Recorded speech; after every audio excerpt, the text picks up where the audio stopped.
আল্লাহ পাকের কাছে লাখো কোটি শুকরিয়া যে এমন একটা রাত্র গিয়ে আবারও একটা দিন দেখার সুযোগ করে দিয়েছেন, সেই জন্য বলি আলহামদুলিল্লাহ।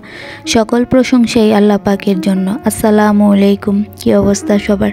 আশা করি ভালো আছেন। আল্লাহর রহমতে আমরাও ভালো আছি। তো এখানে কিছু সবজি আনা হয়েছে, এগুলি গুছাইয়ে রাখতেছি।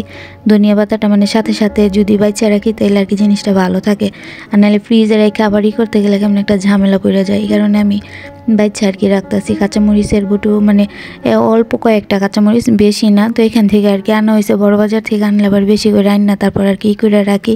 তো যাই হোক, এখানে যা আছে এগুলি মানে এখন একটু প্রয়োজন ছিল, এই কারণে এখনই আর কি আনাইলাম। একটু বুট মাখা আর কি খাম। এই খাবারটা আমি কোনো সময় মানে খাইনি, এই প্রথম এক আপুরে দেখছি। আমি আবার প্রায় সময় আপুদের ইটি লক্ষ্য করি যে কী করে, তো এটা দেখে আর কি খাবার ট্রাই করি। তো কলা আগেরই আছে ঘরে, তারপর আবার কলা আনা হয়েছে, আরও 2 ফানা কলা আছে। শীতের মধ্যে কলাটা একটু কম টানে, তারপরে যখন আর কি পায় নিয়ে আসে।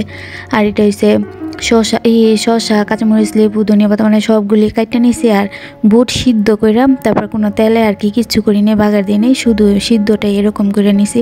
এখানে কয়েক ধরনের বাদাম দিলেও ভালো লাগে খাইতে, যে একটা স্যালাদের মতো আর কি। এই জিনিসটা খাইতে মানে খুবই ভালো লাগছে। তো কিছু পিঠা আনা হয়েছে আর কি, পিঠা এগুলি ভিজামো আর কি আজকে। এই পিঠা ভিজা পিঠা, শীত তো মানে প্রায় শুরু। তো যাই হোক, শীতের শুরুতে একটু পিঠা বানাইলাম। পিঠাগুলি কিনে আনছি আর আমি আর কি ভিজামো। তো আমি আবার চুলার মধ্যে অলরেডি মিঠাই তারপরে দিয়া বসাই দিছি, কারণ এটার পানিটা কিন্তু জাল পাইতে অনেকই লাগে। তো দেখেন কলা আবার একটা পচা, মানে কেমন যেন একটু নষ্ট নষ্ট পচার মতো। তো এটা আবার ফালাই দিলাম। এটা আবার এখন আনছি। এই কলাটা একটু বেশি মানে একটু শক্ত, আর ওইটা একটু ভালো নরম। আর এই তো আমাদের পিঠাও আর কি হয়ে গেছে, এর মধ্যে আমি দিয়ে দিছি। তো নারিকেলটা বেশি দিইনি, নারিকেলটা কম দিছি। বেশি নারিকেল আবার আমার বাচ্চারা আর কি পছন্দ করে না, কম নারিকেল দিছি। তো পিঠাটা কিন্তু খুব সুন্দর হয়ে বিচ্ছে, বেশিক্ষণ লাগেও নেই আর কি পিঠাটা বানাইতে।